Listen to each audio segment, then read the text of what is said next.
अब प्रोग्रामिंग लैंग्वेजों में जब हम फर्स्ट जनरेशन में मशीन में लिख देते थे तो कोई कन्वर्टर की ज़रूरत नहीं ही पड़ती थी, बट सेकंड जनरेशन से हमने असेंबली में लिखना शुरू कर दिया।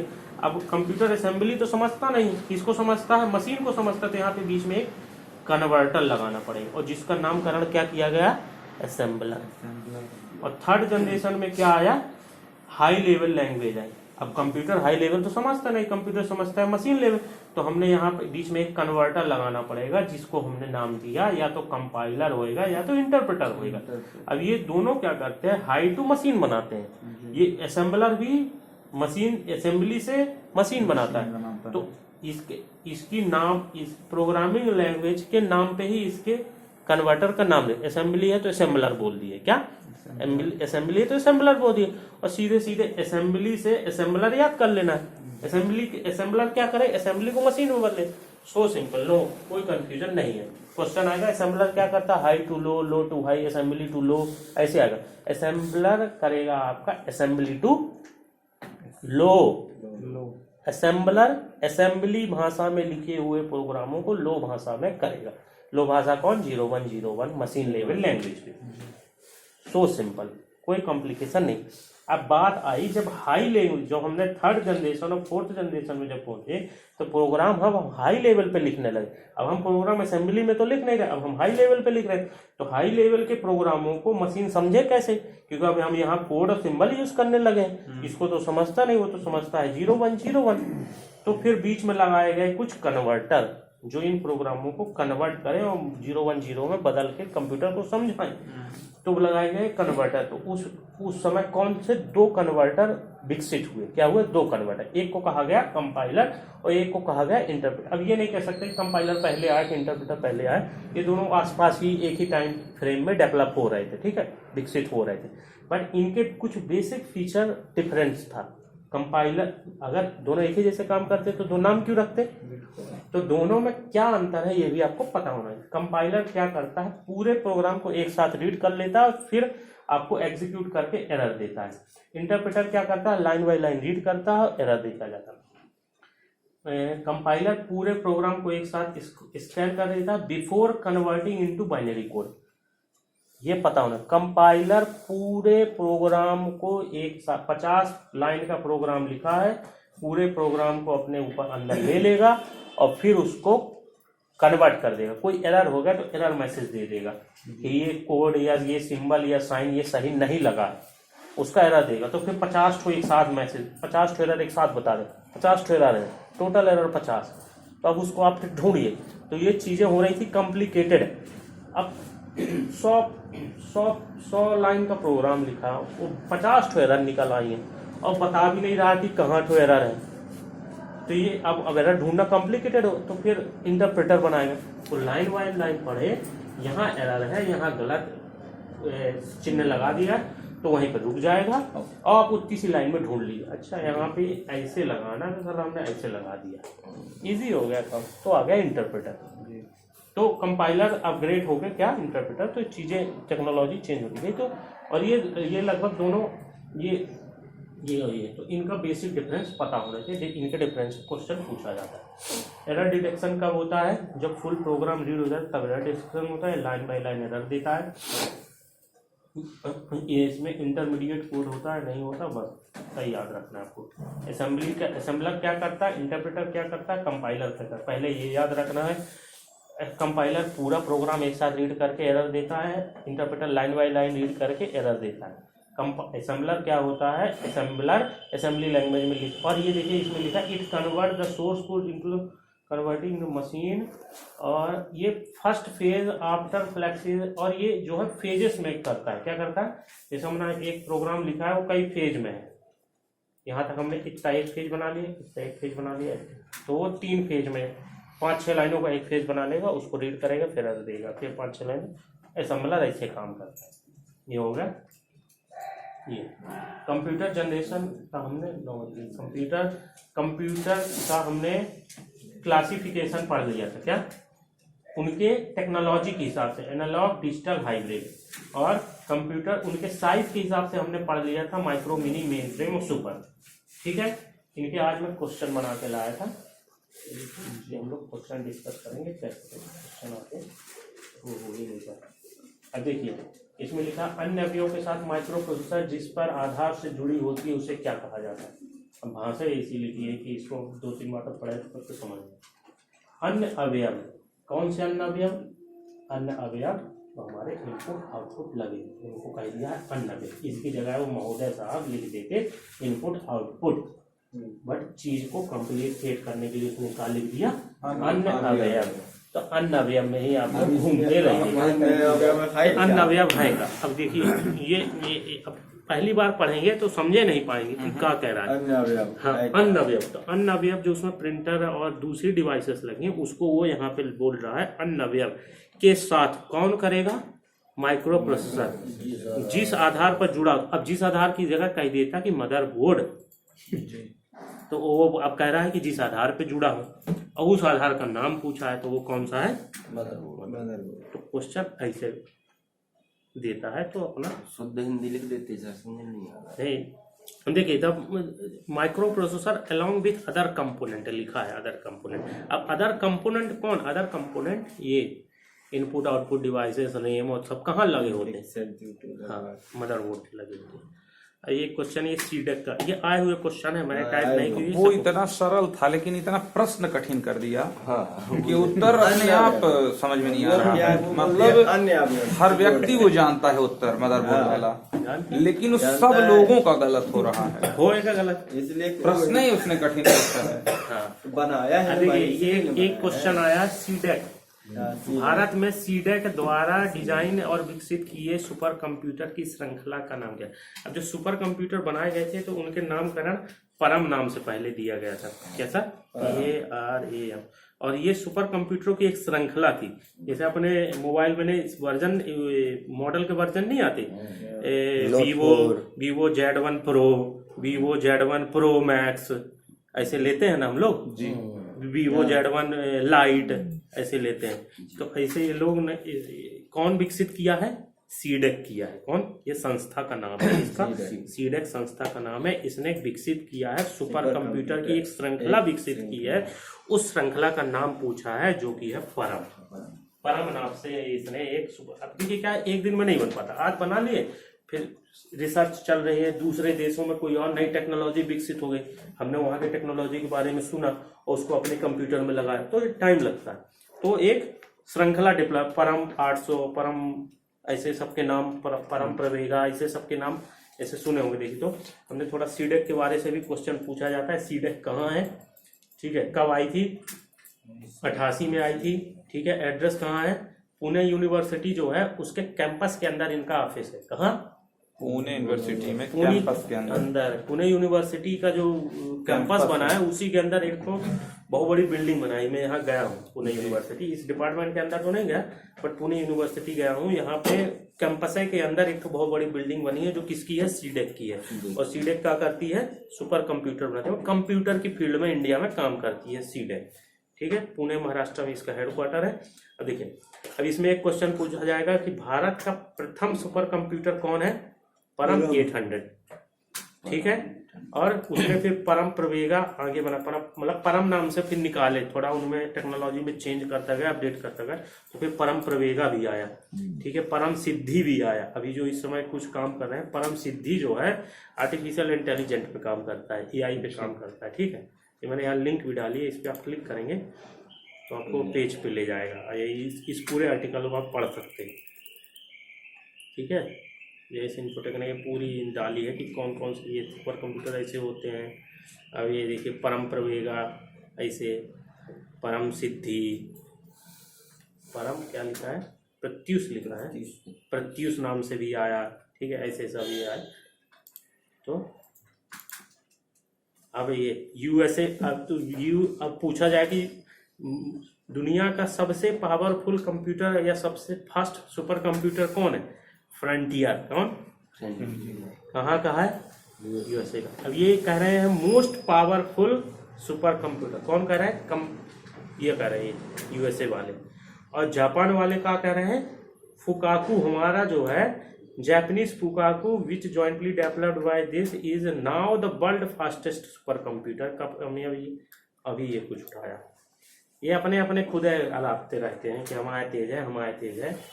वो कुछ डेटा अलग अलग पैरामीटर में हमने 2+2 करा के देख लिया, कह अरे बहुत जल्दी कर दे, सबसे तेज हमारा है। उनने A+B करा के देख लिया, कह रहे नहीं हमारा तेज है। बस ऐसे है, ये सब अपने राग अलापते रहते हैं। बट अब ये क्वेश्चन ऐसे बनते हैं। यूएस का कौन सा है, फ्रंटियर है, और जापान का कौन है, फुकाकू है। इस समय मार्केट में यही सब चल रहे हैं। ऑप्शन कैसा आता है वो देखना पड़ेगा, ठीक है। अगर आ जाएगा तो ये जो है विवादित क्वेश्चन हो जाएगा। सीडेक सबसे पहला कंप्यूटर सुपर कंप्यूटर कौन सा है? CDS 600 was the first super computer. It was released in कब?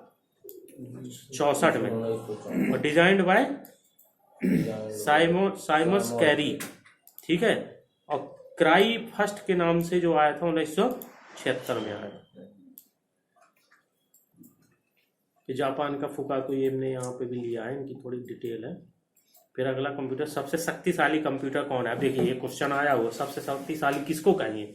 माइक्रो को कहेंगे। माइक्रो पता होने चाहिए कौन होते हैं, सिंगल यूजर होते हैं। मिनी कौन से होते हैं? मल्टी यूजर होते हैं, छोटे यूनिवर्सिटीज या कॉलेजों में और छोटे धंधों में यूज किए जाते हैं। मेन फ्रेम कौन से होते हैं? मेन फ्रेम होती है पूरे हमने पढ़ाया था आपको। माइक्रो कैसे होंगे? सिंगल यूजर होंगे। कौन से आएंगे? लैपटॉप, टैबलेट, ये सब आएंगे। मिनी कैसे होंगे? यूनिवर्सिटी, स्मॉल इस बिजनेसेस में यूज होंगे। मेन फ्रेम कैसे होंगे? बैंक में। देखिए मेन फ्रेम के सामने लिखा है बैंक, रेलवे, LIC, जहाँ पे अब बैंक के कितने ना सर्वर होंगे? एक एरिया में 10-10 ठो ब्रांचें हैं। सतना में SBI की 50 ठो ब्रांचें हैं, सब हैं। तो ये अब ये बड़े लेवल LIC की कितनी ब्रांचें ना होंगी? तो ये लोग कौन सा कंप्यूटर यूज करती है? मेन फ्रेम कंप्यूटर, ठीक है। सुपर कंप्यूटर कौन यूज करता है? सुपर कंप्यूटर यूज करते हैं रिसर्च पर्पज से। हमने कल इसके बारे में बताया था कि वेदर की फोरकास्टिंग करनी है और मानसून का बारे में बताना है। तो ये कई बहुत सारा डेटा एक साथ जनरेट होता है, कई टीबीओ में डेटा जनरेट, उसको प्रोसेस करना सुपर कंप्यूटर। हाँ, और वर्क स्टेशन सिंगल होते हैं, सिंगल यूजर होते हैं। वैसे ये मेन चार पे ही क्वेश्चन पूछता है जी। तो हम क्या क्वेश्चन है? सबसे शक्तिशाली पूछा है, तो सबसे शक्तिशाली आपको कौन सा है? Super computer. पहला कम शक्तिशाली कौन है? माइक्रो है। जो कौन है? लैपटॉप है, ये सब माइक्रो कंप्यूटर है। आपकी वॉशिंग मशीन और से ओवन में जो चिप लगी है वो भी एक कंप्यूटर, वो भी माइक्रो चिप ही कहलाती है, और उनको भी माइक्रो कंप्यूटर कह सकते हैं। मिनी क्या होते हैं? थोड़ा उनसे शक्तिशाली है। मेन फ्रेम और शक्तिशाली। तो ये ऐसे क्वेश्चन पूछा है, ठीक है। अब देखिए निम्न में से कौन सा कंप्यूटर आमतौर पर बड़े आकार, भंडारण और प्रसंस्करण और शक्ति के लिए जाना जाता है और बड़े पैमाने पर कंप्यूटिंग के लिए उपयोग किया जाता है? अब देखिए पूछेगा। अब क्या इसमें सुपर कंप्यूटर है? नहीं है। अगर होता तो हम सुपर कंप्यूटर मार देते। सुपर कंप्यूटर नहीं है, इसमें दिया है माइक्रो प्रोसेसर। पर माइक्रो प्रोसेसर से तेज तो ये भी होता है और उससे तेज ये भी होता है। अब इससे तेज जो होता है वो है ऑप्शन में दिया ही नहीं गया, तो मजबूरी में हम मारेंगे किसको? इसको, मेन फ्रेम। ऐसे क्वेश्चन डील करना है। अब इसमें कंफ्यूजन में न रहिए कि माइक्रो मार दें कि मिनी मार दें कि मेन फ्रेम मार दें। अरे यार सुपर तो आया नहीं सर, सुपर बताए थे कि सबसे तेज होता है। अब सुपर तो आया नहीं, वही सबसे तेज शक्ति रखता है, और ये तो आया नहीं। तो अब क्या करें? अब लगा देते हैं कोनो एक ठो चले जाते। ऐसे चलता हुआ दिमाग ये हो जाता है। तो क्वेश्चन को आप देखिए, रहता है कि यार कैसे जल्दी हो जाए। तो आप वहाँ ये देखिए कि अब जो हमने पढ़ा वो तो आया नहीं। अब नहीं आया तो माइक्रो तो यार कम, उससे उसका तो बड़ा भाई मिनी दिया, और बड़े से भी उसका बड़ा भाई मेन फ्रेम दिया, और सबके बाप तो दिए नहीं गए। तो चलो सबसे बड़का भाई शक्तिशाली होगा, उसी को लगा के ऑप्शन चलते ऐसे। कंप्यूटर देखिए, अब एक कंप्यूटर मीडियम पावर का कौन है? मीडियम पावर का है, और मोर देन माइक्रो कंप्यूटर से ऊपर का है। क्या है? देखिए, एक मध्यम पावर का कंप्यूटर जो माइक्रो कंप्यूटर से बड़ा है लेकिन मेन फ्रेम से छोटा है, वह कहलाता है। तो माइक्रो से बड़ा है, देखिए ये माइक्रो से बड़ा है और मेन फ्रेम से छोटा है, कौन है? Mini computer. क्या लगाना है, मिनी। यहाँ पे सीधे दे ही दिया है कि छोटका भैया और सबसे बड़का भैया के बीच में कौन है, मझला भैया, तो मझला भैया का नाम पूछा, तो ये कौन हो गया, मिनी होगा। यहाँ बोला है कि माइक्रो से तो बड़ा है और मेन फ्रेम से छोटा है, तो कौन है, mini. Which of the following has the lowest, सबसे कम प्रोसेसिंग पावर किसकी होएगी, सबसे कम पूछा है, सबसे कम प्रोसेसिंग पावर और यूजर पोर्टल संख्या सबसे कम हो, मतलब कि जिसमें सबसे कम यूजर किसमें हो सकते हैं, सबसे कम मतलब सिंगल यूजर, बिना यूजर के तो होगा नहीं, मतलब सबसे कम मिनिमम एक तो होना ही चाहिए, सबसे कम होए तो कौन सा लगाएंगे, माइक्रो। और सबसे कम पूछा है, सबसे कम प्रोसेसिंग पावर किसकी होगी, सबसे कम प्रोसेसिंग पावर और सबसे कम सपोर्ट कौन करेगा, माइक्रो करेगा। और कहे कि सबसे ज्यादा कौन करेगा, तो सुपर हो गया, मेन फ्रेम होगा, वो क्वेश्चन पे डिपेंड करेगा एक्सेप्ट कैसे हैंडल करना है। निम्न में से किस पर आमतौर पर सबसे अधिक प्रोसेसिंग पावर या यूजर सपोर्ट करते हैं, सबसे ज्यादा किसमें करेंगे, हाँ सुपर में, ठीक है। अभी निम्न में से मुख्यतः ऑफिस या घरों में प्रयोग किए जाने वाला कंप्यूटर कौन है, नहीं ऑफिस और मेन फ्रेम तो रेलवे घर बोला है ना, घरों में प्रयोग, हाँ घरों में तो नहीं लगाते, सिंगल यूजर घर में माइक्रो ही करेंगे, हाँ माइक्रो पर करेंगे, सिंगल। देखिए ऑफिस कह देता तो हम एक बार थोड़ा कंफ्यूज भी होते कि यार चलो मिनी लगा देते, सब बताए हैं कि मिनी क्या है कि ऑफिस और छोटे उद्योग धंधों में यूज होता है, बट एक सटीक ऑप्शन घर दिया, तो घर में आप मेन फ्रेम और मिनी कंप्यूटर नहीं बनाते, सिंगल कंप्यूटर ही बनाते सीधे द्वारा निर्मित है। ऐसा भी कह सकते हैं कि एक हो मतलब हो गया माइक्रो, दो या दो से ज़्यादा जो होते हैं बल्क में तो वो हो गया आपका मिनी, जब 100 या 100 से ज़्यादा हो जाए तो मेन फ्रेम, और जब हजार से ज़्यादा हो जाए तो सुपर कंप्यूटर, उसकी क्षमता पर डिपेंड चल सकता है ऐसे।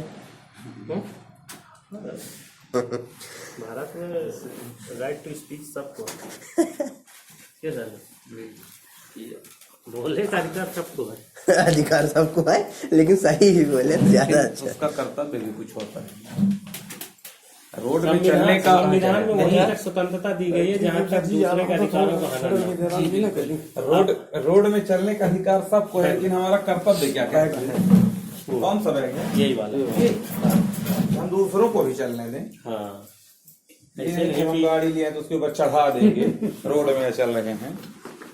मानव अधिकारों को सर एक चीज ये पूछना था कि आप जो पढ़ा रहे हैं वो समझ में तो पूरा आ रहा है, लेकिन अगर उसको लिखेंगे नहीं तो भूल जाएगा सर।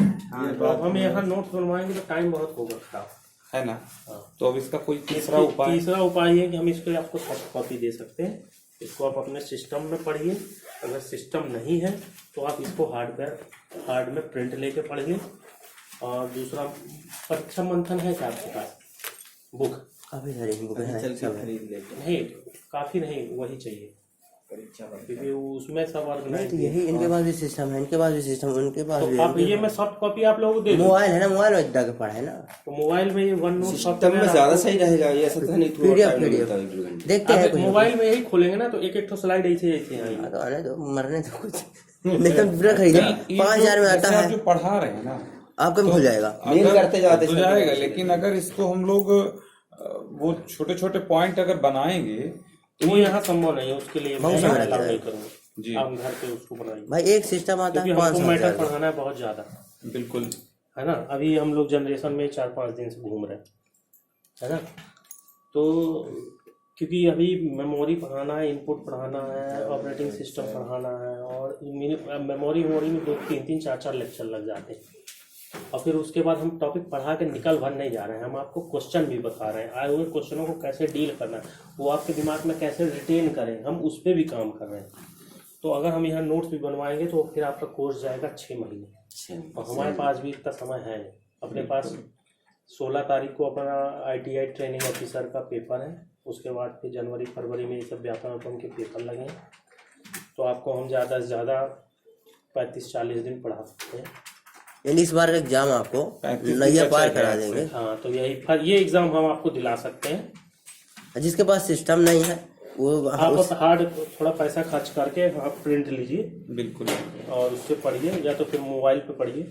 प्रिंट करवा सकते हैं ना सर? बिल्कुल निकाल सकते हैं। जिसके साथ डेस्कटॉप भी ना, डेस्कटॉप आता है देखिए 5,000 मैं का। इस पे इसलिए बनाता हूँ कि ये इस पे मुझे नोट्स बनाने में फ्लेक्सिबिलिटी रहती है। कोई नई चीज मिली मैं उठा कॉपी पेस्ट वहीं पे उसी टॉपिक से रिलेटेड वहीं पे छोड़ देता हूँ, है ना, मेरा समय भी बचता है। और नोट्स को मॉडिफाई करना और कुछ नई चीज जोड़ना, अब वो 2 क्वेश्चनों के बीच में एक फोटो मुझे और डाल ली है जो कि मुझे लगता है कि इसी टॉपिक से रिलेटेड है। और हार्ड कॉपी में तो वो क्वेश्चन जो है वो 10वें पेज पे पड़ा है और मैं चाहता हूँ वो 10वें पेज का क्वेश्चन यहाँ पे ये पहले और दूसरे के पास आ जाए, वहां से मैं उसको उठा के खराब करके यहाँ डाल दूँ। एक टाइप का मैटर एक तरफ सब ऑर्गेनाइज होता है। जैसे ये पूरा समझ में आ गया। अब है ऐसे भाई जो गवर्नमेंट वाले हों और अगर वो 5-7 हजार कंप्यूटर से गन ना खरीद सके तो चुल्लू भर पानी में डूब मरे। गवर्नमेंट वाले हैं अगर 5-7 हजार का सेकंड हैंड कंप्यूटर ना खरीद सके चुल्लू भर पानी में डूब मरे। जरूरत अपनी जैसी जिसको हो भाई पढ़ने के लिए जब उसी एग्जाम दे रहे हो, इतना इम्पोर्टेंट है कि हर महीने 4-6 हजार का नुकसान हो रहा है, ठीक है, फिर भी अगर नहीं जाग रहे हैं जो लोग तो उनके पैगरमा लगाएंगे एक बार, अब विदाई कर देंगे। अरे भाई सुनिए ना, जो चीज सर ने बता दिया आज अगर उसको न बताएं और डायरेक्ट प्रिंट दे दे तो समझ जाए कोई। हम कहते हैं अगर इतने हम लोग इंटेलिजेंट है तो प्रिंट ले लो। मैं ये कह रहा हूँ द्विवेदी जी 1500 या 2000 का कोर्स लिए हैं। हाँ, कल हम लोग उनका कोर्स खोल के देखे, उनने अपने टोटल कोर्स का 1% यूटिलाइज किया। हाँ। उसमें दिख रहा है कि टोटल कोर्स यूटिलाइज 1% उसमें दिखाता है। मतलब 200 क्वेश्चन 200 वीडियो डले हैं, 200 वीडियो में 1% मतलब 2 वीडियो, उन्होंने 2 वीडियो उसमें चलाए सर। आज से 6 महीने पहले उसको कोर्स लिए। द्विवेदी जी को जान रहे हैं? एक आपसे भी पुराने हमारे जो आपने पहला पेज हम लोगों को आज पीढ़ी वाला बताया, मान लीजिए कि बिना बताया आपने उसमें हम लोगों ने जो कुछ बताया, लैंग्वेज बताया, सन बताया और वो भाषाएं बताई, नीचे वाला वो 5 तरह का वो होता है, वो ना देकर के सिर्फ एक पेज दे देते हम 5 लोगों को, हम लोग पढ़ लें। अगर 100 में से जो अभी 100% समझ में आया, नहीं 100 में से जो 100 समझ में आया उसमें 100 में से 5% समझ में आएगा उसको पढ़ लेने से। तो 95% का फर्क पड़ रहा है पढ़ाने और पढ़ने में। इसलिए अनुराग आप पढ़ने के बाद आप उसका हार्ड कॉपी ले सकते हैं। अब ये कि पढ़ने के बाद हार्ड कॉपी ले करके फिर उसमें हम लोग उसको आप लोग कलेक्ट करते रहिए, उसको पढ़िए, मेरी बातों को याद करिए, कुछ उसमें पूछना है, डाउट है तो उसको पूछिए, वहीं पे नोट करते जाइए। बिल्कुल ऐसे। ठीक सर, बहुत समय दिया आपने, उसके लिए बहुत बहुत धन्यवाद आपका। अब हार है आज जा रहे पढ़ने। वो आप लोग बैठेंगे? हाँ थोड़ा इनको वो टाइपिंग में इनका क्या है, टाइपिंग नहीं है ना अभी इनकी सर की, है ना, जिनकी टाइपिंग नहीं उनको टाइपिंग देखना पड़ेगा। मटेरियल आप कहेंगे मैं आपको दे दूंगा। नहीं जैसे सर A से Z तक डेली यहाँ आते थे तो ऐसे पूछ रहे हैं वो मतलब कंट्रोल C से क्या होता है, कंट्रोल Z से क्या होता है, तो मैंने कहा ये याद कराना आप नहीं कर सकते हैं, आप कम से कम A से Z तक लिखा दीजिए, हम याद करें न करें हमारा काम है। परीक्षा बंधन की मैं जो बुक बता रहा हूँ 50-100 रुपए की बुक आती है, उसमें सब कुछ ऑर्गेनाइज है। वैसे मैंने जैसे जनरेशन आपको पढ़ाया उसमें पढ़िए, लगा लेना है, उसको आप पढ़िए, उसको आप पढ़िए, मेरी बातों से भी पढ़िए और जो क्वेश्चन हम बता रहे हैं इनको कैसे करना है उसको भी पढ़िए। आपको 2-3 घंटे मेहनत करनी पड़ेगी तब हो पाएगा, और एक बार आपको नॉलेज हो जाएगा तो हमेशा के लिए ऐसा पूरा समझ में आया है। मतलब आज जो आप पढ़ाई कर लेकिन सर ने एक चीज बोला ना, जो क्वेश्चन इधर उधर है ना स्टोर नहीं रह पाता है वो, जैसे कल जो प्रश्न मिल जाएगा ना आपके सिस्टम में। सुनिए अब हम बताएं, आपके सिस्टम जो है ना डेस्कटॉप लैपटॉप जिसके पास जो है उसमें डाल दीजिए, उसमें मोबाइल भी खुल जाता है। मोबाइल में क्या है ना थोड़ा देखना, आँख है रात है तो इतना वो नहीं हो पाता है। जैसे अब ये है गवर्नमेंट एम्प्लॉय, ये है गवर्नमेंट एम्प्लॉय, ये है अब ये बताइए 5,000 का अगर एक सिस्टम नहीं, महीने में आप 25-30 हज़ार उठाते हो, अब 5,000 कंप्यूटर नहीं खरीद सकते, डेस्कटॉप ले लो। मैं नहीं कहता कि आप 1 नंबर का i5-7 चलाओ, तो बच्चों के लिए गेम खिला दोगे, आप सबके लिए कर लो, अपने लिए जिसमें हर महीने 5,000 का नुकसान हो रहा है, 10,000 का नुकसान हो रहा है, तो उसके प्रति नहीं जागोगे तो फिर हाँ 20,000 या 30,000 या 50,000 का लोगों को खरीदना पड़े, क्योंकि अब नौकरी दाव पर लगी है। तो जिस नौकरी नहीं ये अभी नहीं जागने वाले, न ये हमारे भांजा है, न ये है हमारे ITI के सारा है। आप लोगों को सलाम है दिल से कि बताइए 5,000 इनका पर मंथ, नहीं 8,000 पर मंथ नुकसान हो रहा है, इनका हो रहा है 6,000, इनका भी कुछ हो रहा है, ठीक है। फिर भी ये लोग अभी तक एक ठो डेस्कटॉप पेमेंट चाहिए, गवर्नमेंट से नौकरी भी चाहिए, लेकिन उसके प्रति आपको खर्च करके पढ़ना नहीं है। हमारा ऐसा है, तो घर में जब आते हैं तो बिल्कुल टाइम लग जाता है, समझ ना सर जी। दिन भर वाले ही ITI में कुछ भी काम ना, 1-2 लड़के आ गए, कोई काम आ गया, बाकी दिन भर सिस्टम के सामने गाना सुनते रहे, समझ रहे ना।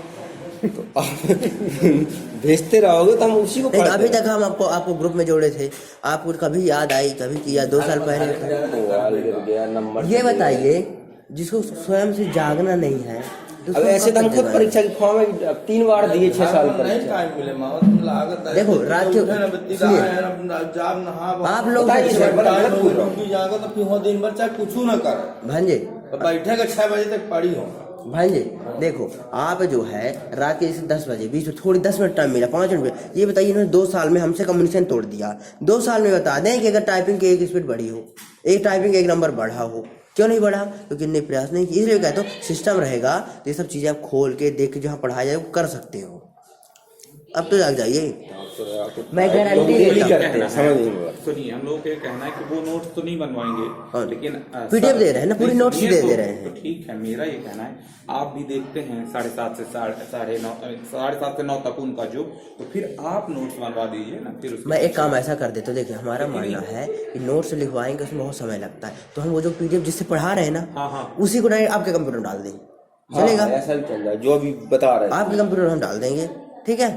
नहीं तो मोबाइल में डाल दिया करो, मैं पर लिख लिया करो। उनके इतना तीर मार होता है। तुम्हारे घर जाता है पढ़ाने 10 बजे इसको जाता था, भांजा लगता है 10 बजे, हाँ। अब फिर भी ये बंदा मामा टाइम नहीं है, दोनों टाइम बुलाता था। नहीं दिक्कत हो गया, काम बहुत ज्यादा हो गया। वो दिनकर है ना, दिनकर शुरू को उसी में है भी है, GST में है। हमको 3-4 शब्द हैं, बता दीजिए। सब बता देंगे, कोई दिक्कत नहीं। थोड़ा टाइम मिल जाए तो आके सिस्टम में डाल दीजिए। देखो आप लोग एक चीज और है, किसके ऑफिस में आ करके पढ़ाएंगे सबके?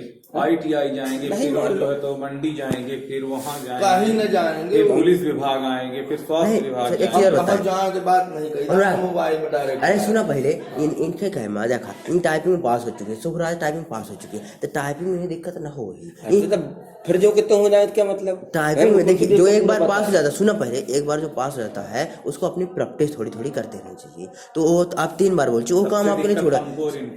जो लोग दक्षता में 18 बार 20 बार सबसे ज्यादा दक्षता में फेल होते हैं, उसको नहीं पकड़ रहे हो। टाइपिंग जिसे तुम पास हो चुके हो उसमें तुम्हारा मन लग रहा है, तो तुम्हें क्या पकड़ो दूसरा पार्ट कि जिसमें लोग 17 बार 20 बार नहीं पास हो रहे हैं और टाइपिंग आप पास हो चुके हो, तो टाइपिंग को समय दोगे, दक्षता टाइम दोगे नहीं तो कैसे होगा? तो ठीक है। और एक चीज और जान लो प्लीज, सुना पहले, सुन एक चीज और बताइए, हम आपकी गारंटी ले रहे हैं जब टेंशन, लेकिन आपको देखिए सर, टाइपिंग नहीं तो फिर कैसे पास? ना इनसे देखना, इनसे टाइपिंग करना, इनसे टाइपिंग करना तो हमसे भी तो नहीं करना है। हाँ तो आप अभी स्टार्ट किए, ये लोग क्या है काम कर लेते हैं, ये भी काम कर लेते हैं, लिख लेता पूरा लेटर, लेकिन लिखे देख ऐसे, तो ऐसे में नहीं आ रही है। तो हम ये कहते हैं इनको, आप लोगों को, कि आप लोग समय दीजिए। सर आते हैं ना, अब सर के बाद जैसे ये श्रीमान जी डेली आएंगे, अब फिर कहें सर आपके यहाँ आए थे कुछ हुआ नहीं, तो हम कहते हम गारंटी ले रहे हैं, आप समय तो दो, टाइम नहीं दोगे तो हम आपके घर थोड़ी जाएंगे है। अब अनुराग आपको तो टाइपिंग सीखना था, तो आप सतना में मामा रिलेटिव मानते हो तो, और दूर से हैं भी, तो उसका उपयोग करें। आप रात के, मैं रहता हूँ 8 बजे तक, कभी आए आप देखो, ठीक है, सुबह 6 से रात के 9 बजे तक मैं रहता हूँ, उस बीच में कभी आए आप? अभी प्रयास की, मैंने 50 बार इसको फोन किया, हो गया कभी क्या, अन्नी बार काम किया नहीं। कोई बात नहीं, जब जागो तभी सवेरा। आज 5 तारीख से हम लोग संकल्प ले रहे हैं। जो लोग टाइम से नहीं आएगा तो वो सर इतना है कि अभी जब पहले बहुत सुबह कितने बजे आना है? ये 7:30 के बाद गेट बंद हो जाइए अब। आज हमारी उठने की एक भी हिम्मत नहीं थी सर। मैंने 6:30 बजे मोबाइल लगाया, बजा घंटी, मैं सोच रहा था हे भगवान कैसे उठूं, आज न जाऊं। मेरे मन में है कि आज न जाऊंगा, कल से आज नहीं, हम तो कंटिन्यू सुनिए, तो मेरे मन में है कि आज भर सो लेता लेट हो जाते हैं। आज मेरे मन में है कि आज भर सो लेता हूँ, नहीं फिर मैं मर जूझ के किसी तरह उठा। सोइए ना जागिए।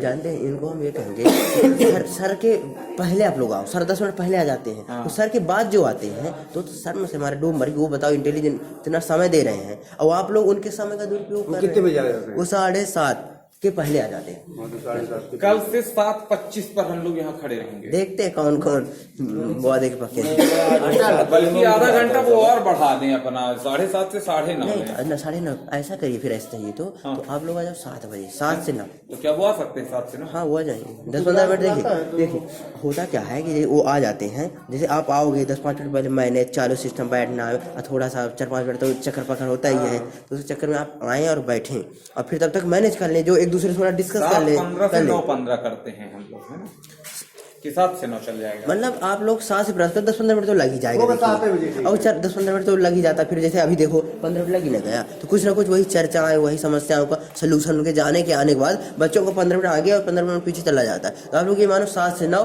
2 घंटे क्लास आपकी है। 9 बजे से 9:15 होगी, कमरा पहुंचे तो 9:30 बजे। ठीक है, खत्म करते हैं। खाद नहा 10 बजे। चलिए चलिए ठीक है। आप दोनों से जरूर निवेदन है हमारा कि आप लोग को अगर मैं इसी बार गारंटी के साथ पास करा दूंगा तो समय देना पड़ेगा। दोनों टाइम मैं अलाउ करता हूँ, एक टाइम नहीं, दोनों टाइम आ जाओ। नहीं, हम दोनों टाइम। ठीक है, अगर नहीं आए तो फिर मैं इसके बाद कभी फोन भी नहीं करूंगा। मैं नहीं मानूंगा कि मैं कोई मेरा भांजा है। क्या मतलब फिर ऐसे लोगों भांजा तो हमेशा मानेगा ना कि मेरे मामा हैं। कंस मानता मामा को।